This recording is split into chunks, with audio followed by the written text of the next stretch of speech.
And then I'm gonna do yet another real quick one. So like if it's counter surfing, the dog gets up, you ask him to get off, you give him a treat as soon as their paws hit the ground. You repeat that over and over. So the up, off, treat, up, off, treat, up, off, treat, up, off, treat. Barking, quiet, like barking, shush, treat, barking, shush, treat, barking, shush, treat, barking, shush, treat.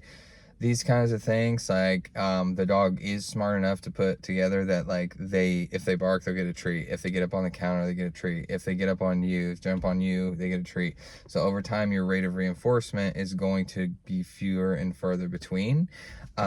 So that way you don't end up with that pattern. If your dog is falling into like a rut there, like a pattern that's repeating where they're doing that in a like short amount of time.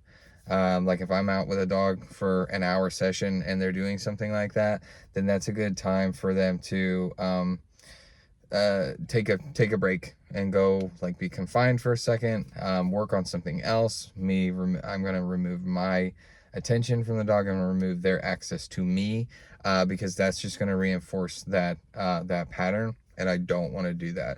So there is like a little bit of then it's not a risk, it's not a danger, but there's potential for that to happen. So over time, you do want to just kind of give them some verbal praise and then do a treat every once in a while, so that way that you don't end up with that result. Okay, it's just like a cycle. Okay, anyway, I gotta go get clocked in, so hopefully that made some semblance of sense, and I appreciate you watching.